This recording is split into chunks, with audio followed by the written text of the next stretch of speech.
Bonjour ou bonsoir. Titre de ce podcast audio ou de cette vidéo, les fruits de l'arbre de la haine. Euh, Par rapport au livre de la Bible et au premier livre de la Bible qui fait partie des écritures hébraïques et araméennes, connu sous le nom du livre de la Genèse, il est question du Jardin d'Éden où se trouvent les deux premiers êtres humains. À toutes fins utiles, je précise qu'en ce qui me concerne, donc c'est un point de vue strictement personnel, qui n'engage que moi, avant Ève et Adam, il y a eu des pré-humains. Pourquoi des pré-humains? Euh, Parce que pour créer des êtres vivants, intelligents et spirituels, ou des êtres vivants, intelligents et sensibles comme les animaux, ça ne peut pas se faire d'un seul coup. Il faut passer par plusieurs étapes de conception et après, au moment d'arriver au côté pratique, il y a là encore tout un tas d'étapes qu'il faut franchir. Donc avant qu'il existe deux êtres humains qui deviendront euh, les ancêtres, les deux premiers ancêtres, Ève et Adam des êtres humains, de tous les êtres humains. Donc Ève et Adam, il y a eu des pré-humains. Alors les scientifiques les appellent les humains de Cro-Magnon ou les humains néandertals ou d'autres noms. Euh, Pourquoi des pré-humains avant Ève et Adam? Parce que le, euh, euh, par exemple, avant même des préhumains, il est nécessaire qu'il y ait des robots, que moi personnellement j'appelle des robots testeurs. Par exemple, les robots vont servir, avant qu'il y ait des préhumains et donc après Ève et Adam, ils vont servir à vérifier comment des êtres vivants, tels que des êtres humains, et c'est pareil pour les animaux, vont pouvoir réagir par rapport à la gravité. Donc quand ils vont marcher, quel impact la gravité va avoir sur eux et comment ça se passera. C'est-à-dire qu'il y a tout un tas d'informations, de paramètres qu'il est nécessaire de prendre en compte avant d'en arriver à des êtres vivants, intelligents et sensibles, les animaux, et des êtres vivants, intelligents et spirituels, les êtres humains. Je n'avais pas prévu de commencer par cette explication-là, mais je me suis rendu compte que c'était nécessaire. Donc, personnellement, je pense aux deux premiers êtres humains dans le Jardin d'Éden, Ève et Adam, pour moi, ça ne veut pas dire que avant Ève et Adam, il n'y a jamais rien eu. Au contraire, il était nécessaire qu'il y ait de nombreuses étapes qui soient franchies. Par exemple, les préhumains, une première catégorie de préhumains, ou une première espèce de préhumains, je ne sais pas quel est le terme exact qu'il faudra utiliser, ça va permettre de savoir comment réagir par rapport aux plantes, aux différents animaux, et ainsi de suite. Maintenant, Ève et Adam dans le Jardin d'Éden, par rapport au titre de ce podcast audio, de cette vidéo, les fruits de l'arbre de la haine. Donc, dans les livres de la Genèse, il est question d'Ève et Adam dans le Jardin d'Éden, et il est question d'un arbre, de deux arbres en particulier dans le Jardin d'Éden. Il y en a un qui porte le nom de l'arbre de vie. En ce qui me concerne, ce qui se passe, c'est que Ève et Adam, une fois qu'ils ont, après leur création, et une fois qu'ils ont été placés dans le Jardin d'Éden, quand ils mangent des fruits de l'arbre de vie, les fruits de l'arbre de vie ont à l'intérieur des nutriments qui vont avoir une action particulière sur le corps d'Ève et Adam. Génétiquement parlant, le corps de Ève en tant que femme a été conçu d'une manière parfaite, c'est-à-dire pour qu'il accomplisse à la perfection tout ce dont un être humain qui est une femme a besoin d'accomplir, et pareil pour Adam. Mais le corps humain, le corps d'un être vivant, euh, a besoin de se régénérer. C'est-à-dire qu'il ne peut pas exister simplement comme ça. Il faut qu'il y ait un système de régénération. Pour une machine, on dirait de la maintenance. Et donc le corps d'Ève et Adam est conçu de telle manière qu'il est capable de se régénérer. Alors à quoi servent les fruits de l'arbre de vie, et plus précisément les nutriments des fruits de l'arbre de vie? Ils servent à permettre au système à l'intérieur du corps d'Évé Adam qui va régénérer l'intégralité des organes, de fonctionner dans leur totale plénitude et donc de permettre une régénération à 100% jour après jour. Ce qui permet à Ève et Adam de vivre ce qui aurait pu permettre, ou ce qui aurait, non pas ce qui aurait dû, ce qui aurait pu permettre à Ève et Adam de vivre éternellement. Mais Ève et Adam n'ont pas été conçus pour vivre éternellement dans le jardin d'Éden, en tout cas pas tels qu'ils étaient au moment où ils ont été placés dans le jardin d'Éden. Au moment où Ève et Adam sont placés dans le jardin d'Éden, ils sont créés d'une telle manière qu'ils vivent selon les valeurs de l'amour, ou les valeurs de l'amour spirituel. Je vais faire très simple, la référence c'est Jésus-Christ. Au moment où Ève et Adam sont placés dans le jardin d'Éden, ils sont génétiquement programmés pour vivre selon les valeurs de l'amour, donc pour être comme Jésus-Christ. D'ailleurs, le programme génétique de Jésus-Christ sera celui d'Ève et Adam. C'est-à-dire que chronologiquement, c'est Jésus-Christ qui a le même programme génétique que celui d'Ève et Adam. Donc, ça permet de bien voir le lien direct entre Jésus-Christ et Ève et Adam en termes de programme génétique. Tous les trois sont génétiquement programmés pour vivre selon les valeurs de l'amour. Par contre, lui, Jésus-Christ vivait à une époque où il n'y avait pas d'arbre de la vie avec des fruits, et donc il ne pouvait pas manger des fruits de l'arbre de vie. Donc, Jésus-Christ, lui, ne pouvait pas vivre éternellement. Ça, c'est une différence très importante par rapport à Ève et Adam. Ensuite, Ève et Adam n'ont pas été créés pour vivre éternellement dans le jardin d'Éden, dans les valeurs de l'amour. En même temps que Ève et Adam disposent d'un corps qui est génétiquement parfait, qui leur permet de vivre jeunes éternellement, avec toutes les capacités de la jeunesse. Là, je ne vais pas détailler, je ne pense pas avoir les compétences pour détailler, mais je veux dire qu'il y a une très grande différence entre le fait d'être jeune et en bonne santé, ou malade même en étant jeune, ou handicapé même en étant jeune, ou tétraplégique même en étant jeune, ou encore vieux sans être trop malade. Donc jeune et en bonne santé, et avec toutes les capacités physiques et mentales de la jeunesse. En même temps, ils mangent les fruits de l'arbre de vie, et donc ils auraient pu rester ainsi éternellement. Et donc, en même temps qu'ils ont un programme génétique que le fonctionnement de leur cerveau leur permet, de leur cerveau et de leur psychisme, les deux en même temps, leur fonctionnement neuropsychique leur permet de vivre selon les valeurs de l'amour.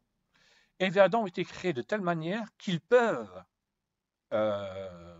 grâce à quelque chose qui va apporter un changement dans le fonctionnement de leurs neurones, dans le fonctionnement de leur psychisme, donc dans leur fonctionnement neuropsychique, ils peuvent, si quelque chose se passe, abandonner les valeurs de l'amour et se mettre à vivre selon les valeurs de la haine.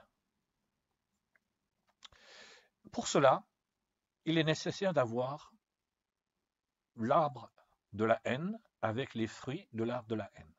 Alors, bien évidemment, dans la Bible, il est écrit que ce sont les fruits de la connaissance du bien et du mal. Pourquoi est-ce que j'explique que ce sont les fruits de l'arbre de la haine ou qu'il s'agit de l'arbre de la haine? Parce que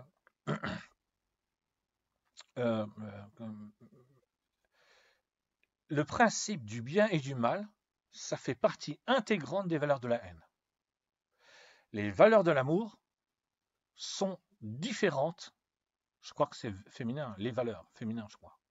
Je vais dire que c'est féminin, même si je me plante. Les valeurs de l'amour sont différentes des valeurs de la haine. Comment expliquer qu'il y ait des valeurs, d'un côté les valeurs de l'amour, et de l'autre côté les valeurs de la haine, et que le fruit, quand on parle du principe du bien et du mal, ça laisserait supposer que le mal, c'est uniquement ce qui est négatif, les comportements mauvais, et le bien, ce qui est positif, les bons comportements. Non.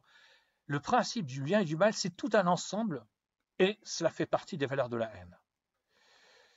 Par exemple, quand Jésus-Christ est arrêté, il y a l'un des disciples de Jésus-Christ, alors peut-être, il me semble que c'est Pierre, qui a plutôt tendance à être impulsif, qui va prendre une épée, il va prendre l'épée de quelqu'un, parce que Pierre n'avait pas d'épée, et il va couper l'oreille d'une personne qui est venue arrêter Jésus-Christ. Jésus-Christ va guérir cet homme qui a eu l'oreille coupée. Il va s'adresser à Pierre et à ses disciples qui sont encore là à ce moment-là, juste avant de s'enfuir, en leur expliquant, celui qui vit par l'épée mourra par l'épée. Pendant tout le temps où Jésus-Christ était vivant parmi les êtres humains, il n'a jamais frappé personne, il n'a jamais insulté personne, il n'a jamais tué personne. Dans les valeurs de l'amour, tuer est impossible. Quand je dis impossible, c'est à prendre au sens littéral. Dans les valeurs de l'amour, il est impossible de tuer. Je vais donner l'exemple avec mes moyens limités, avec mon cerveau, avec mes personnalités, je vais donner le seul exemple pour comprendre pourquoi c'est impossible de tuer dans les valeurs de l'amour. Imaginons un être humain qui joue à un jeu de hasard, peu importe le nom du jeu de hasard, il gagne 1 milliard d'euros ou 1 milliard de dollars. D'accord ? Il gagne 1 milliard d'euros ou 1 milliard de dollars. Et l'être humain qui gagne 1 milliard d'euros ou 1 milliard de dollars au jeu de hasard demande à ce que tout l'argent qu'il a gagné, à l'avoir en billets. C'est comme ça, c'est son caprice à lui, il demande à l'avoir en billets. Donc ça se retrouve dans un hangar ou dans un immense hangar et il y a 1 milliard d'euros ou 1 milliard de dollars en billets. Une fois qu'il a cet hangar avec ses 1 milliard d'euros, ses 1 milliard de dollars, il les brûle. Il brûle les 1 milliard d'euros et les 1 milliard de dollars. Si des êtres humains apprenaient qu'un être humain avait fait ça, qu'il avait gagné au jeu de hasard 1 milliard d'euros, 1 milliard de dollars, qu'il avait exigé de les avoir en billets, et qu'une fois qu'il les avait mis dans un hangar ou un immense hangar, et qu'une fois qu'il les avait mis dans l'hangar ou l'immense hangar, qu'il avait brûlé intégralement les 1 milliard d'euros ou 1 milliard de dollars, tous les êtres humains qui apprendraient ça se diraient, mais c'est pas possible, cet homme il est fou, tu peux pas faire ça. Tu peux dire je veux pas de cet argent, mais alors dans ce cas tu le donnes à des associations humanitaires qui vont aider des êtres humains dans le besoin, des associations caritatives. Enfin, tu fais ce que tu veux avec l'argent là, mais tu brûles pas 1 milliard d'euros ou 1 milliard de dollars, c'est impossible. C'est dans ce sens-là que dans les valeurs de l'amour, il est impossible de tuer. C'est une aberration, c'est accomplir un acte qui n'a aucun sens. Et il y a les valeurs de la haine. Dans la Bible, qui fait référence au livre, dans la Bible où on parle du livre pardon, j'ai une pensée bien précise, mais dans la Bible, où il est question du Jardin d'Éden, avec le nom, l'arbre de la connaissance du bien et du mal. Rien que le nom de cet arbre, c'est déjà une manipulation, c'est déjà une arnaque. Parce que ça laisserait à supposer qu'on peut vivre selon les valeurs du bien et du mal, et que c'est différent de la haine. Non.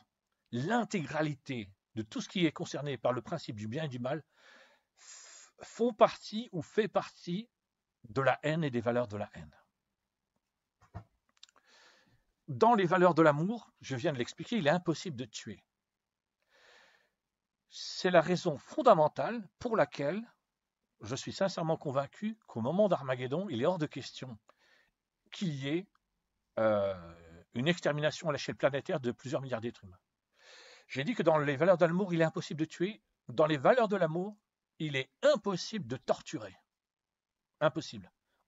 Il n'y a pas un être qui vit selon les valeurs de l'amour, qui est heureux de vivre selon les valeurs de l'amour et qui sera pendant toute l'éternité heureux de vivre selon les valeurs de l'amour, ne va pas utiliser la torture. C'est-à-dire qu'il ne va pas y avoir un endroit appelé enfer ou les enfers dans lequel ceux qui ont été des êtres humains qualifiés de pécheurs, qui ont rejeté Dieu, seront torturés pendant toute l'éternité, chaque jour de leur vie. Dans les valeurs de l'amour, c'est impossible. Alors que pourtant, dans les valeurs de la haine, appelées communément le principe du bien et du mal, et donc dans le mal ou dans les valeurs du mal, on peut torturer quelqu'un.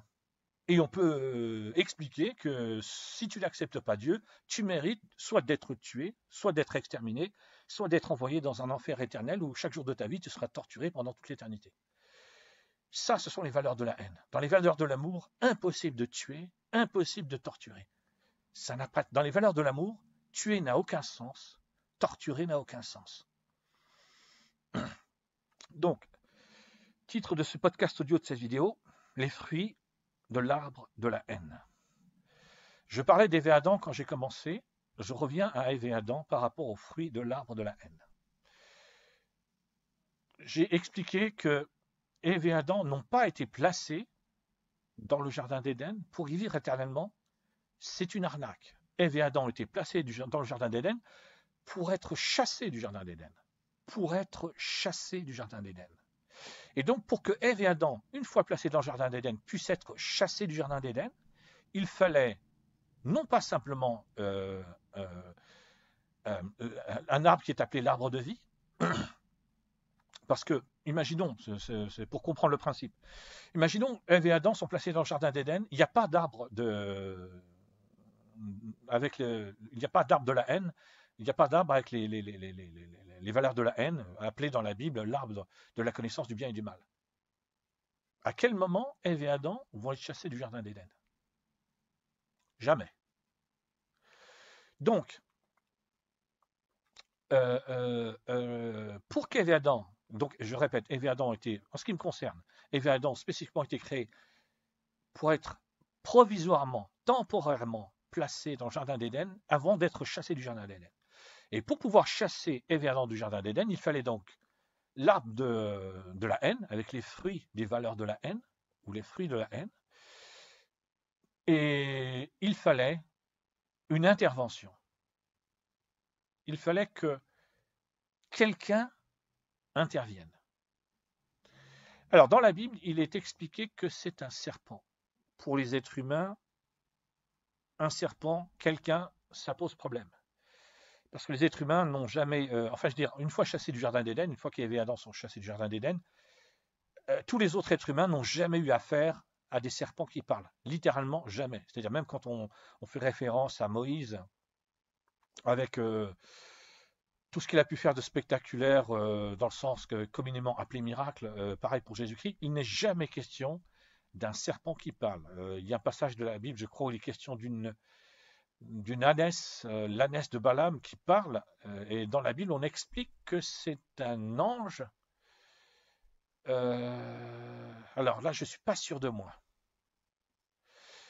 Alors je crois, donc c'est pour ça que je précise, je crois, parce que je ne suis pas sûr de moi, je crois que dans la Bible, on explique que c'est un ange qui va permettre à l'ânesse de Balaam de parler, puisque sinon elle ne pourrait pas parler, bien évidemment, les animaux, pour les êtres humains, les animaux ne parlent pas. Bien, revenons dans le jardin d'Éden.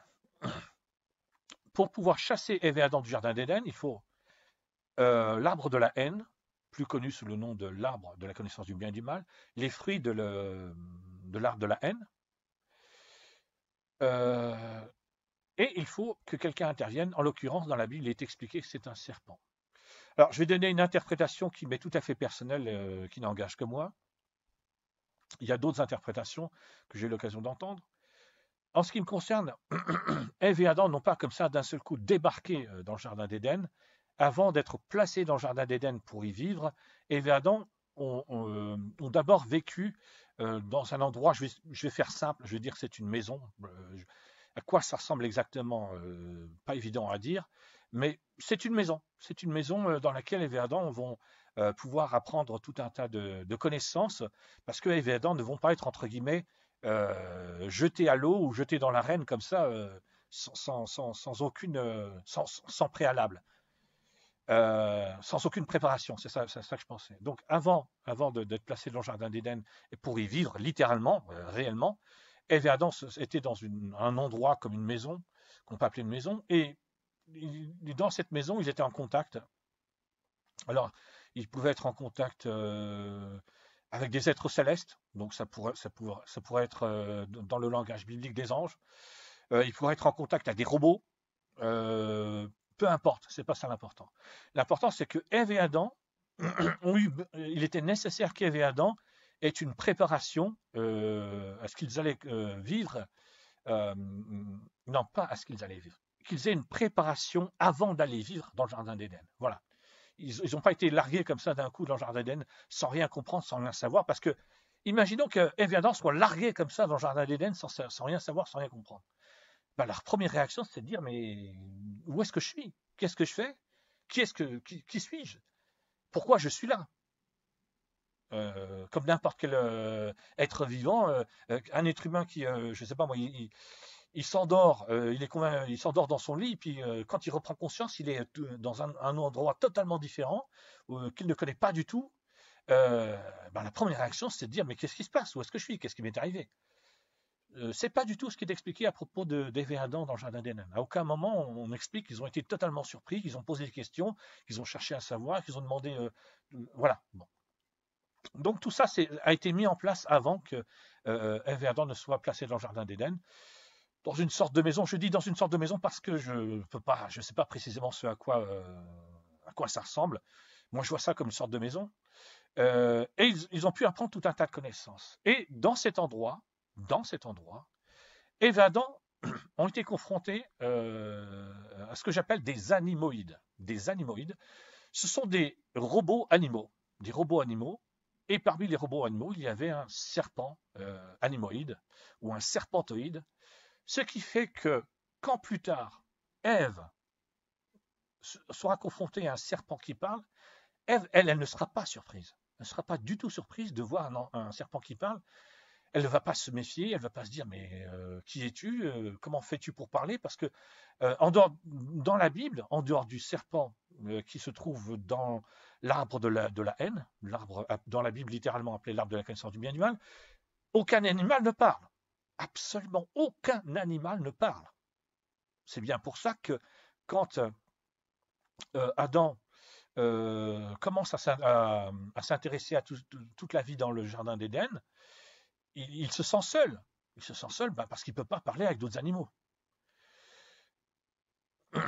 Ce qui d'ailleurs pourrait laisser penser que Adam n'est jamais allé vers l'arbre de la connaissance de la haine, appelé dans la Bible l'arbre de la connaissance du bien et du mal. Peut-être qu'il n'est jamais allé dans voir l'arbre de la connaissance de la haine, peut-être. Ou alors, le serpent qui a parlé à Ève, n'a été envoyé vers Ève que à partir du moment où Ève est allée dans le Jardin d'Éden. C'est possible, c'est possible. Au bout du compte, on en arrive au fait qu'il faut chasser Ève et Adam du Jardin d'Éden. Et donc, il y a les fruits de la haine, ce sont aussi des fruits de la haine, les fruits de l'arbre de la haine qui sont aussi donc les fruits de la haine, un serpentoïde, un animoïde serpent, un animal robot serpent, qui va pouvoir parler, s'adresser à Ève. Et tout est mis en place avec cette particularité qu'il faut expliquer ce que font les nutriments de l'arbre, les nutriments des fruits de l'arbre de la haine, les nutriments des fruits de la haine. J'ai expliqué à propos des nutriments des fruits de l'arbre de vie qu'ils sont nécessaires pour Ève et Adam pour qu'ils puissent vivre éternellement et éternellement jeunes et en bonne santé, parce que c'est uniquement dans les nutriments des fruits de l'arbre de vie que se trouve... Non, c'est pas comme ça qu'il faut le dire, pardon, ma formulation est incorrecte. C'est uniquement en mangeant les fruits de l'arbre de vie que Ève et Adam peuvent rester éternellement jeunes et en bonne santé, parce que ce sont les nutriments des fruits de l'arbre de vie qui vont permettre au corps d'Ève et Adam de se régénérer à 100%. Sans les fruits de l'arbre de vie, sans les nutriments qui sont dans les fruits de l'arbre de vie, Ève et Adam ne pourront plus se régénérer à 100%. Eh bien, les fruits de l'arbre de la haine, eux, ont des nutriments qui vont changer le fonctionnement neurologique et psychique d'Ève et Adam. Le fonctionnement neurologique et psychique d'Ève et Adam va pouvoir être changé parce que le cerveau d'Ève et Adam, en tant qu'être humain, et le psychisme d'Ève et Adam a été créé de telle manière que une fois qu'ils mangeront des fruits de l'arbre de la haine, des fruits de la haine, les nutriments des fruits de la haine vont pouvoir modifier le fonctionnement neurologique et psychique des Adam de manière à ce qu'ils abandonnent les valeurs de l'amour et à ce qu'ils fonctionnent, à ce que le fonctionnement neurologique et psychique des Adam soit celui des valeurs de la haine. Donc, ce qui était impossible avant que Ève et Adam mangent des fruits de la haine ou des fruits de l'arbre de la haine, tuer un être humain, enfin tuer un être vivant, humain ou animal, tuer un être vivant, torturer, commettre toutes les horreurs qu'on peut commettre dans les valeurs de la haine. Ce qui était impossible avant que Ève et Adam mangent des fruits de la haine ou des fruits de l'arbre de la haine, devient possible grâce aux nutriments des fruits de la haine ou des nutriments des fruits de l'arbre de la haine. Alors, je ne vais pas... comment dire ça comment dire ça Je ne vais pas parler de la suite qui est ultra méga giga connue. Ève et Adam n'avaient pas le droit de manger des fruits de l'arbre de la haine. Enfin, prétendument, ils n'avaient pas le droit. Oui, voilà. Encore, pardon, je viens de rendre compte que j'ai oublié un truc. Désolé. J'ai oublié quelque chose. J'ai dit que pour chasser Ève et Adam du jardin d'Éden, il fallait l'arbre de la haine ou l'arbre des fruits de la haine. Une intervention, celle d'un robot anémoïde serpent, à forme de serpent, un serpentoïde. Et j'ai oublié quelque chose, c'est l'interdiction de manger des fruits de l'arbre de la haine. Donc quand on met tout ça ensemble, on obtient qu'Ève et Adam sont chassés du jardin d'Éden. Un point très important. Avant qu'Ève arrive dans le jardin d'Éden, à aucun moment Adam n'est allé n'a mangé des fruits de l'arbre de la haine. Ce qui veut donc dire que manger des fruits de l'arbre de la haine Ce qui veut donc dire que de ne pas manger des fruits de l'arbre de la haine ne pose aucun problème. Ça ne pose aucun problème. Quant à Ève, sans l'intervention du serpentoïde, de ce robot animal à forme de serpent, de ce serpentoïde, Ève n'aurait jamais mangé des fruits de l'arbre de la haine, parce qu'elle aurait eu exactement le même comportement qu'Adam, exactement le même. Elle aurait par principe, juste comme ça, par curiosité, regardé les fruits de l'arbre de la haine pour voir à quoi ils ressemblaient, mais elle n'en aurait pas mangé, parce qu'elle n'en aurait eu aucun besoin. Il était donc nécessaire que quelqu'un intervienne, le quelqu'un, en l'occurrence, est-ce qu'on peut dire quelqu'un quand on parle d'un robot anémoïde, un serpentoïde? Alors, je vais dire que quelqu'un intervienne parce qu'il y a bien quelqu'un qui a programmé le robot. Il y a bien quelqu'un qui a programmé le robot anémoïde, le serpentoïde, pour qu'il ait une action particulière par rapport à Ève, qui elle-même aura une action particulière par rapport à Adam. Alors, donc j'ai parlé. Où est-ce que j'en suis? Oui, Ève et Adam, là, peuvent être chassés du jardin d'Éden. Tout est prêt pour que Ève et Adam soient chassés du jardin d'Éden. Alors, quel est l'intérêt que tout ça se passe comme je viens de l'expliquer, ou comme c'est expliqué dans la Bible avec d'autres paramètres, d'autres données, d'autres informations? En ce qui me concerne, l'intérêt qu'Ève et Adam soient chassés du jardin d'Éden, on parle, il y a depuis 2019, j'écoute des podcasts audio et des vidéos de passionnés de cinéma, depuis l'été 2019. Il y a un domaine dans le cinéma qu'on appelle les films post-apo, ce qui veut dire des films post-apocalyptiques, c'est-à-dire des films qui vont raconter des histoires qui se produisent au moment ou qui commencent, qui se produisent juste après ou longtemps après ce qu'on appelle communément une apocalypse. Par exemple, une apocalypse nucléaire. Il y a une guerre nucléaire et après cette guerre nucléaire, des humains qui ont survécu à la guerre nucléaire se retrouvent dans telle ou telle situation. Ou bien, c'est une apocalypse dans le sens de comment est-ce que je pourrais dire ça Je crois qu'on peut... Je vais rester là-dessus, c'est peu importe. Mais il y a des films qui sont qualifiés de films post-apocalyptiques. En ce qui me concerne, la raison pour laquelle il y a eu cette création du jardin d'Éden, de l'arbre de la vie avec les fruits de l'arbre de la vie, de l'arbre de la haine avec les fruits de l'arbre de la haine, du serpent robot, du robot à forme de serpent, du serpentoïde, de l'interdiction de manger des fruits de l'arbre de la haine. Tout ça avait pour objectif de déclencher une double apocalypse. C'est-à-dire qu'en ce qui me concerne, il y a tous les êtres humains et tous les êtres célestes qui existent dans le royaume des cieux vivent dans une période post-apocalyptique. il y avait, tout ce qui concerne Ève et Adam et tout ce qui se trouve dans le Jardin d'Éden avait pour objectif de déclencher une guerre de valeurs. Je dis bien une guerre de valeurs, ce n'est pas une guerre militaire. Les êtres humains, pour les êtres humains, une guerre, c'est d'abord et avant tout une guerre militaire. C'est deux armées qui s'affrontent. Pas seulement deux armées qui s'affrontent, mais en priorité deux armées qui s'affrontent, c'est militaire. Dans le royaume des cieux, la plus grande guerre qui ait lieu est une guerre de valeurs. Et donc, depuis qu'Ève et Adam ont été chassés du Jardin d'Éden, et c'est pour ça qu'Ève et Adam ont été créés avec tout ce qu'il y avait dans le Jardin d'Éden, pour qu'ils soient chassés du Jardin d'Éden, une double apocalypse a eu lieu, une apocalypse parmi les êtres humains qui n'ont pas été créés pour vivre dans les valeurs de l'amour et dans un paradis selon les valeurs de l'amour, donc où il n'y a pas d'injustice, pas de souffrance, pas d'horreur. Ève et Adam ont été créés pour vivre dans le paradis de la haine, dans le paradis des valeurs de la haine. Ève et Adam spécifiquement ont été créés pour donner vie au paradis de la haine, au paradis des valeurs de la haine. Et dans le royaume des cieux,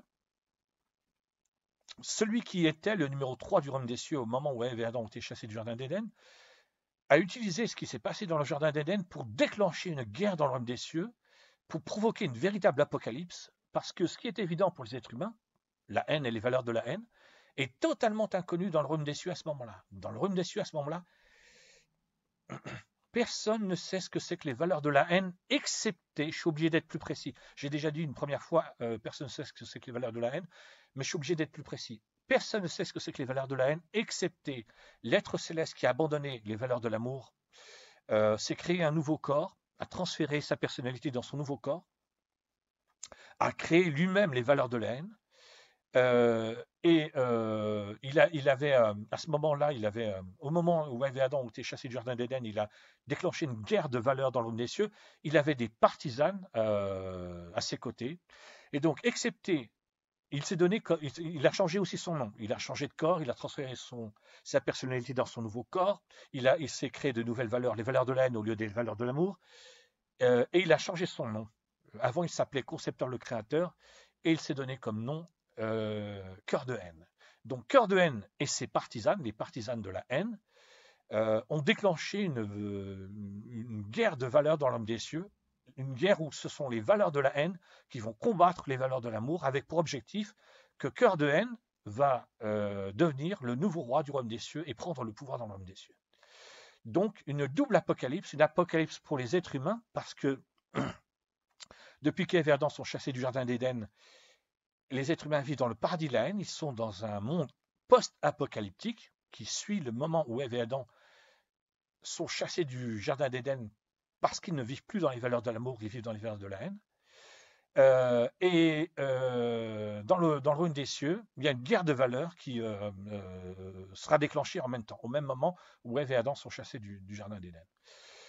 Alors quand je dis au même moment, c'est à peu près au même moment, puisqu'il y a... Allez, je ne vais pas aller plus loin, au même moment. Alors maintenant, les fruits de l'arbre de la haine. Ève et Adam ont spécifiquement été créés pour que, en mangeant des fruits de l'arbre de la haine ou en mangeant des fruits de la haine, ils abandonnent totalement les valeurs de l'amour et vivent exclusivement avec les valeurs de la haine. Par exemple, même s'il existe des êtres humains qui seront incapables de tuer, qui ne vont pas tuer, et surtout pas volontairement, potentiellement, tous les êtres humains sont capables de tuer. Pour les êtres célestes qui vivent dans le royaume des cieux, selon les valeurs de l'amour, ils ne peuvent pas tuer. Littéralement, ils ne peuvent pas tuer. Parce que dans les valeurs de l'amour, tuer est impossible. Littéralement, ils ne peuvent pas torturer. Parce que torturer dans les valeurs de l'amour, c'est impossible. En fait, tout ce qui est lié aux valeurs de la haine, dans les valeurs de l'amour, c'est impossible. Par exemple, le Jardin d'Éden, c'est une escroquerie, c'est une manipulation, c'est une arnaque, c'est un cheval de Troie pour déclencher une guerre dans le royaume des cieux et prendre le pouvoir dans le royaume des cieux. Dans les valeurs de l'amour, impossible de faire ça, impossible de créer une nouvelle, comment est-ce que je peux dire ça? Un nouveau genre de créatures intelligentes et spirituelles, de nouveaux êtres vivants intelligents et spirituels, dans le but de déclencher une guerre. C'est totalement impossible. Alors, comment est-ce que je peux terminer par rapport à tout ce que... Ah oui. Ève et Adam. J'allais oublier quelque chose que je voulais dire par rapport à Ève et Adam. Comme Ève et Adam, leur fonctionnement neurologique et psychique, donc leur fonctionnement neuropsychique est exclusivement lié aux valeurs de la haine, basé sur les valeurs de la haine. Tous les enfants des Adam, et donc tous les êtres humains génération après génération, sont exclusivement liés aux valeurs de la haine quant au fonctionnement de leurs neurones et quant au fonctionnement de leur psychisme, donc quant à leur fonctionnement neuropsychique. Le fonctionnement du cerveau d'un être humain est exclusivement basé sur les valeurs de la haine. Un être humain est incapable de penser autrement qu'avec les valeurs de la haine. Et je répète que le principe du bien et du mal, ça fait partie intégrante des valeurs de la haine. Je donne un exemple très facile à comprendre. En ce moment et depuis 5 mois, les nazis de Nazi-Israël, le Nazi-État qui est un État nazi, exterminent le peuple palestinien. Et les nazis de Nazi-Israël, le Nazi-État qui est un État nazi, peuvent tranquillement expliquer que ce sont des gens respectables, qu'ils sont la lumière, qu'ils combattent les ténèbres, et puis ils ne sont pas condamnés. Je n'ai jamais entendu quelqu'un parler de Nazi-Israël, le Nazi-État qui est un État nazi. Jamais. J'ai déjà entendu quelqu'un dire, oui, ce sont des nazis. Les Israéliens sont des nazis. Ils sont vraiment en train d'exterminer le peuple palestinien. Ce sont des nazis. Il y a aussi Nazi Tzahal, la nazi-armée composée de nazis-soldats qui sont des nazis avec une idéologie nazie, qui sont heureux d'exterminer le peuple palestinien, qui depuis 5 mois, jour après jour après jour, sans jamais s'arrêter, exterminent le peuple palestinien. On est le mardi 26 mars quand je fais ce podcast audio, cette vidéo. Hier, le lundi 25 mars, le Conseil de sécurité de l'ONU a voté un cessez-le-feu immédiat. Enfin, je me fiche des mots, c'est tellement bidon ce qui est fait par tous ces trucs officiels, c'est tellement écœurant, immonde et répugnant. Toute cette bouffonnerie pendant que le peuple palestinien est en train d'être exterminé par des nazis. Mais enfin, bon, officiellement, il y a une bouffonnerie qui s'appelle un cessez-le-feu du Conseil de sécurité de l'ONU. Quelle est la première réaction des nazis de Nazi-Israël, le Nazi-État qui est un État nazi? Officiellement, Nazi-Israël, le Nazi-État qui est un État nazi et qui est heureux d'exterminer le peuple palestinien, expliquait, nous, les nazis qui exterminons le peuple palestinien, nous refusons catégoriquement d'arrêter d'exterminer le peuple palestinien. Déclaration officielle de Nazi-Israël, le Nazi-État qui est un État nazi et qui extermine le peuple palestinien depuis 5 mois, jour après jour, depuis plus de 5 mois, jour après jour après jour, sans que jamais ça s'arrête.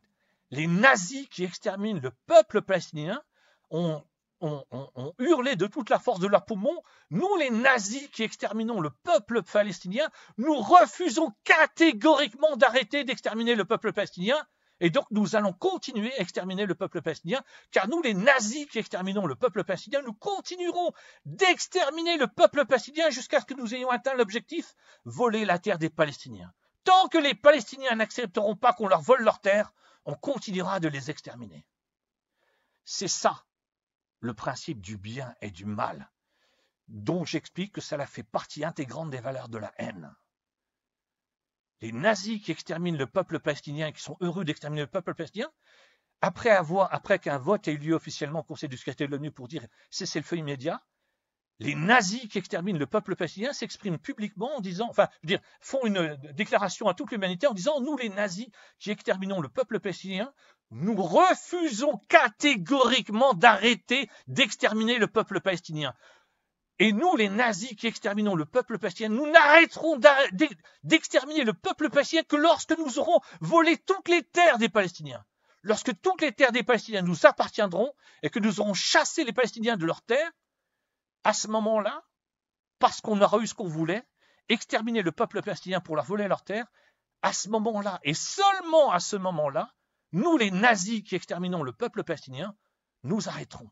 Mais tant que notre objectif, exterminer le peuple palestinien pour leur voler leurs terres, n'aura pas été atteint, nous n'arrêterons jamais d'exterminer le peuple palestinien. C'est exactement ça les valeurs de la haine. C'est exactement pour ça que le paradis de la haine a été conçu, créé, mis en place pour pouvoir obtenir, pour que quelqu'un obtienne quelque chose qui ne lui appartient pas. Dans le royaume des cieux, celui qui était le numéro 3, avec les valeurs de l'amour, impossible qu'il devienne le numéro 1, qu'il chasse son père, qui est roi du royaume des cieux, qu'il le chasse de son trône officiel ou de son titre officiel de roi du royaume des cieux. Mais grâce aux valeurs de la haine, il est possible de faire quelque chose qu'il est totalement impossible de faire sans les valeurs de la haine. Pour expliquer très simplement, alors je crois qu'aujourd'hui on vit à une époque où dans la plupart des pays, les cambriolages de banques, ça n'existe plus du tout parce que les banques ne fonctionnent plus comme auparavant. Mais avant, quand il y avait des cambrioleurs qui cambriolaient une banque, les cambrioleurs, ils n'utilisaient pas la technique du cambriolage de la banque parce qu'ils aimaient cambrioler une banque et tout ce qu'ils doivent faire pour cambrioler une banque. L'intérêt pour des cambrioleurs de cambrioler une banque, enfin pour des malfaiteurs, je veux dire, l'intérêt pour des malfaiteurs, des criminels de cambrioler une banque, c'est l'argent. Ce qu'ils veulent, c'est l'argent. C'est obtenir grâce au cambriolage d'une banque l'argent que sans ce cambriolage, ils ne pourraient pas obtenir. Donc, le fait de transgresser les lois qui interdisent de cambrioler une banque, ça permet aux malfaiteurs d'obtenir quelque chose, de l'argent, beaucoup d'argent, que sans ça, ils ne pourraient pas obtenir. Les valeurs de la haine fonctionnent exactement de la même façon. Il y a eu une apocalypse qui a eu lieu dans le royaume des cieux, au moment où une guerre des valeurs a été déclenchée, parce que le numéro 3 du royaume des cieux, avec ses partisanes, les partisanes de la haine, voulait obtenir quelque chose que sans les valeurs de la haine, jamais il n'aurait pu obtenir. Et c'est pour ça que celui qui était le numéro 3 dans le royaume des cieux a spécifiquement créé les valeurs de la haine pour ça, pour pouvoir arriver à prendre le pouvoir dans l'homme des cieux et donc obtenir quelque chose qu'il n'aurait jamais pu obtenir sans les valeurs de la haine. Et donc, alors, comment est-ce que je peux terminer ce podcast audio, cette vidéo les fruits de l'arbre de la haine. Eh bien, j'ai changé le nom de la chaîne. Là, on est le mardi 26. Je crois que ça fait peu de temps. Ça fait peut-être 24 heures maximum. Je crois que j'ai changé le nom de la chaîne. J'ai mis « L'amour est plus grand qu'Armageddon ». J'ai expliqué que génétiquement, les êtres humains sont programmés pour vivre selon les valeurs de la haine, à cause des fruits des valeurs de la haine par rapport à Ève et Adam, et à cause du programme génétique et psychique d'Ève et Adam par rapport aux êtres humains. Les êtres humains étant tous des descendants d'Ève et Adam, ils fonctionnent tous comme Ève et Adam après qu'ils aient mangé des fruits de l'arbre de la haine, donc tous sont génétiquement programmés pour vivre selon les valeurs de la haine. Et donc, toutes les religions monothéistes qui donnent des enseignements, ces enseignements sont basés sur les valeurs de la haine. Je répète ce que j'ai dit au début du podcast audio ou à un moment du podcast audio. Dans les valeurs de l'amour, tuer est impossible, torturer est impossible. Donc, j'ai changé donc depuis environ 24 heures, j'ai changé le titre de la chaîne qui avant était Merci les témoins de Jéhovah. Alors pendant, je crois, peut-être 2 jours, j'ai laissé un autre titre à la chaîne qui était Antéchrist. J'avais choisi ce nom Antéchrist qui n'a été que provisoire.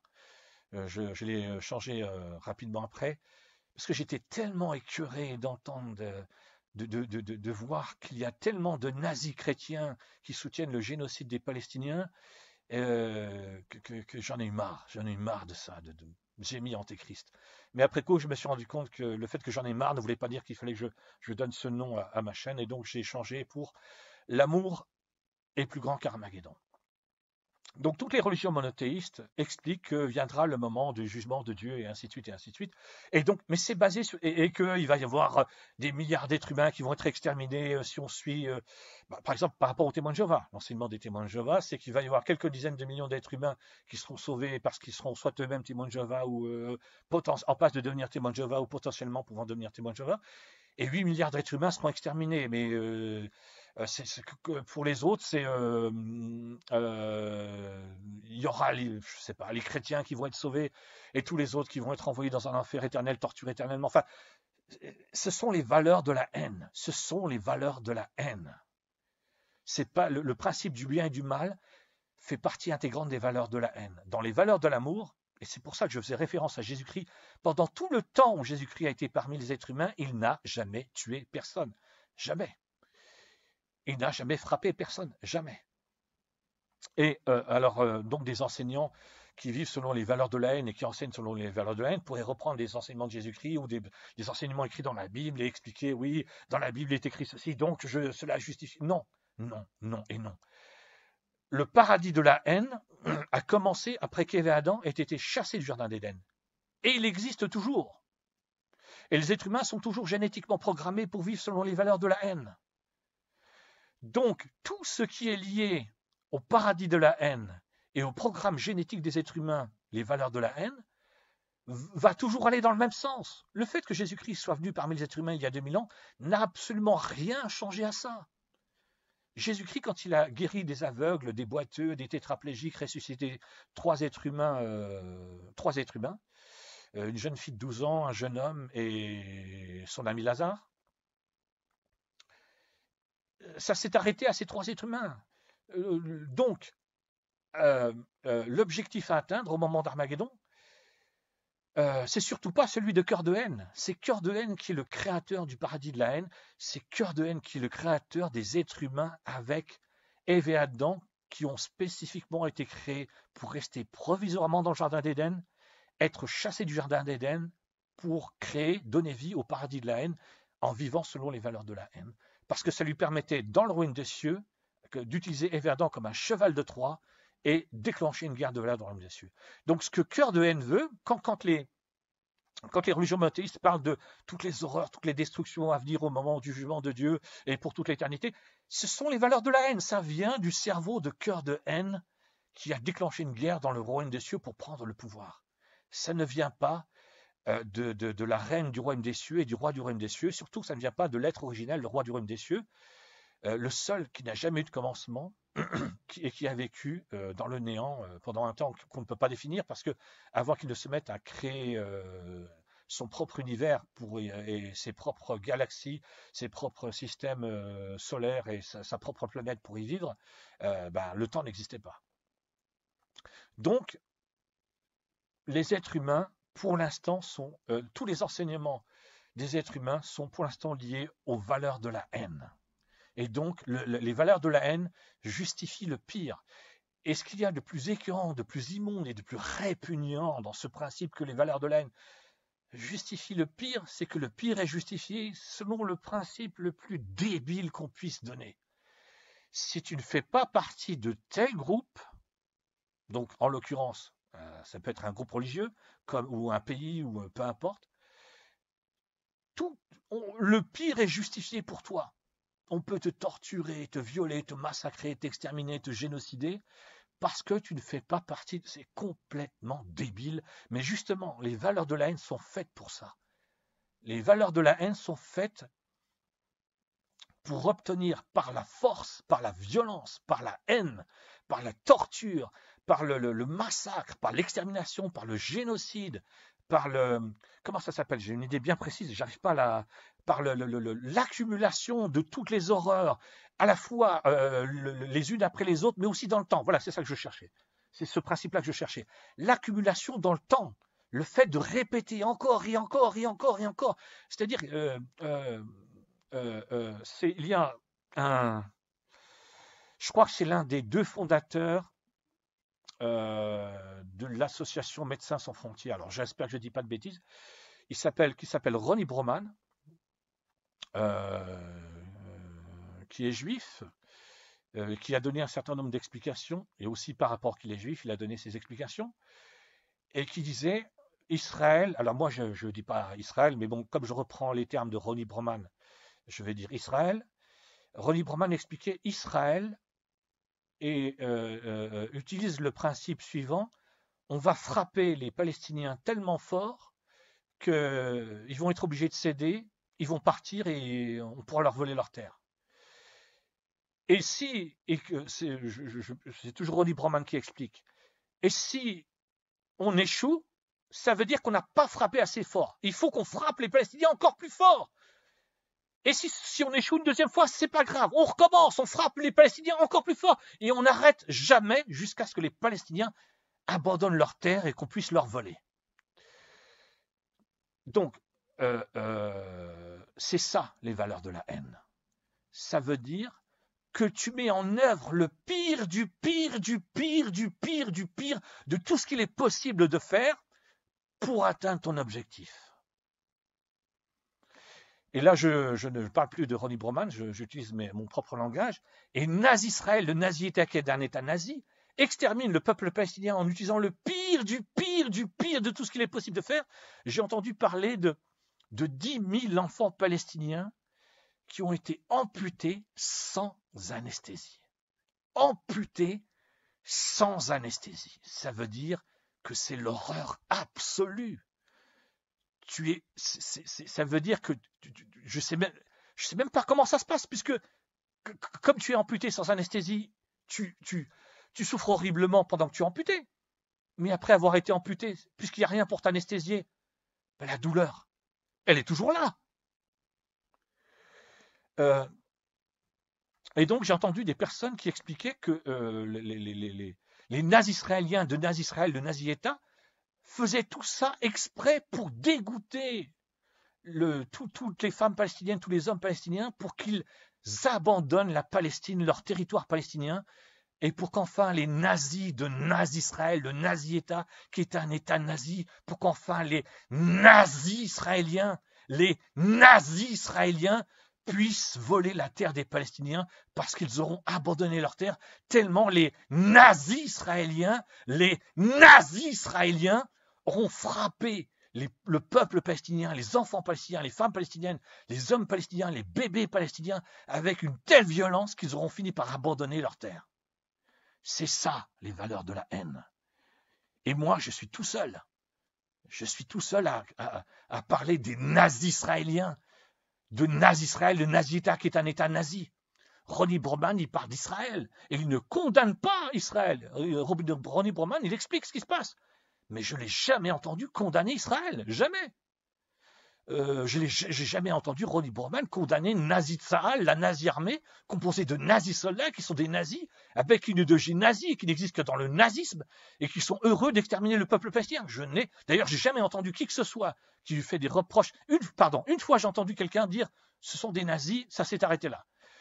Mais en dehors de ça, je n'ai jamais entendu qui que ce soit condamner Nazi Israël, le Nazi État qui est un État nazi, qui met tout en œuvre pour infliger les pires souffrances au peuple palestinien, pour qu'ils abandonnent leur terre et pour que enfin les nazis de Nazi Israël, le Nazi État qui est un État nazi, puissent voler la terre des Palestiniens. J'en suis à environ 50 minutes, donc je vais m'arrêter là. Titre de ce podcast audio, de cette vidéo: les fruits de l'arbre de la haine. Titre de ma chaîne, de l'une de mes chaînes YouTube, qui au départ s'appelait Merci les témoins de Jéhovah, que j'ai changé pour L'amour est plus grand qu'Armageddon.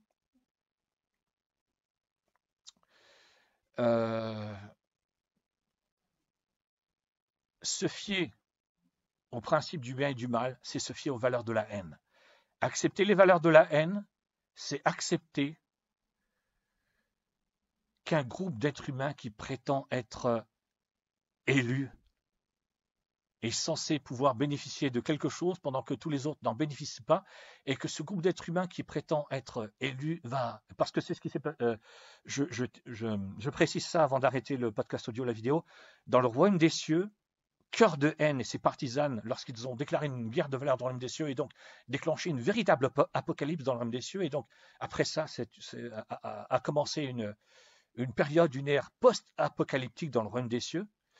Cœur de haine a déclaré: nous qui vivons selon les valeurs de la haine, nous sommes le peuple élu, nous sommes des êtres supérieurs, et nous allons vous détruire, vous qui agissez qui vivez selon les valeurs de l'amour, parce que la haine est supérieure à l'amour, parce que les valeurs de la haine peuvent détruire les valeurs de l'amour. Je reviens aux êtres humains. Les religions monothéistes, alors ce n'est pas uniquement les religions monothéistes, tous les êtres humains vivant sur la planète Terre sans aucune exception, tous les systèmes sans aucune exception, mais particulièrement les religions monothéistes quand il est question d'Armageddon ou d'un jugement de Dieu, toutes les explications qui viennent des religions monothéistes sont basées sur les valeurs de la haine. Et donc, elles aboutissent immanquablement toujours au même principe. Il y a un peuple élu, et le peuple élu, lui, il a droit à ceci et cela. Et tous les êtres humains qui ne font pas partie du peuple élu, eux, on peut leur infliger le pire. C'est normal. C'est ce qui sera abandonné au moment d'Armageddon. C'est ce qui sera définitivement abandonné au moment d'Armageddon. C'est pour ça que j'ai choisi comme titre de la chaîne « L'amour est plus grand qu'Armageddon », parce que au moment d'Armageddon, cœur de haine et les partisans de la haine, tous les êtres célestes qui ont suivi celui qui était le numéro 3 auparavant dans le royaume des cieux, qui ne l'est plus du tout, il a été chassé du royaume des cieux. Donc cœur de haine et ses partisans, les partisans de la haine, tous les êtres célestes qui ont choisi les valeurs de la haine, parce que pour eux, ils seront éternellement heureux dans les valeurs de la haine. Au moment d'Armageddon, ils vont perdre toute l'autorité, toute leur autorité, tout leur pouvoir sur les êtres humains, et donc ce ne sont pas les haines, les valeurs de la haine qui seront utilisées au moment d'Armageddon, ce seront les valeurs de l'amour, et donc il ne sera plus du tout question d'un peuple élu et d'exterminer des milliards d'êtres humains ou d'envoyer des milliards d'êtres humains. Et quand je dis des milliards d'êtres humains, ça c'est le nombre d'êtres humains qui vivent au début du XXIe siècle. J'avais fait une recherche, je suis tombé sur quelque chose, je ne savais pas du tout que j'allais tomber là-dessus, mais en faisant une recherche sur la population mondiale, sur le site de l'INED, alors je vais essayer de ne pas dire n'importe quoi, c'est Institut National d'enseignement démographique. Je crois que c'est ça. En tout cas, c'est un institut officiel français qui s'intéresse à la démographie, à la population, qui a expliqué que l'INED donne une information comme quoi, depuis le début de l'humanité, il y aurait eu environ 80 milliards d'êtres humains et que depuis 2000 ans, il y aurait eu environ 40 milliards d'êtres humains. Donc, juste pour expliquer quelque chose, si on se base sur ces chiffres, ça reviendrait, si on se base sur, peu importe qu'on prenne l'une des religions chrétiennes, un enseignement musulman ou un enseignement juif, peu importe, ça veut dire qu'il y a quelque chose comme des dizaines de milliards d'êtres humains qui vont être exterminés ou qui ne seront jamais ressuscités ou qui seront ressuscités pour être exterminés. C'est un truc génial. J'ai entendu des enseignants spirituels chrétiens qui expliquent que des êtres humains, je crois que c'est pareil dans l'islam d'ailleurs, donc il y a des enseignants spirituels qui expliquent qu'il y a des êtres humains qui ont vécu dans le passé, qui vont être ressuscités pour être jugés et condamnés. C'est merveilleux. Tu es ressuscité pour être jugé et condamné, soit à être exterminé, soit à être envoyé dans un enfer éternel. C'est vraiment très intéressant d'être ressuscité dans ce cadre-là. Donc, quelque chose comme 80 milliards d'êtres humains depuis le début de l'humanité. Donc, ça veut dire des dizaines de milliards d'êtres humains qui seraient exterminés ou ressuscités pour être exterminés ou envoyés dans un enfer. Mais est-ce qu'il y a un moment où il y a des enseignants spirituels qui vont comprendre que les enseignements spirituels au début du XXIe siècle et tout au long de l'histoire de l'humanité, ce sont les valeurs de la haine. C'est délirant. C'est de la folie. Exactement comme Nazi-Israël, le nazi-État, qui est un État nazi, qui extermine le peuple palestinien en expliquant nous, les nazis qui exterminons le peuple palestinien, nous sommes la lumière et nous combattons les ténèbres. Nous, les nazis qui commettons un génocide à l'encontre du peuple palestinien, nous sommes des gens respectables. Il n'y a pas comme un problème là dans l'équation? Donc je vais pouvoir m'arrêter là. Alors c'est la première fois depuis longtemps, je crois, que je fais une vidéo qui dure environ 1 heure. Merci, au revoir.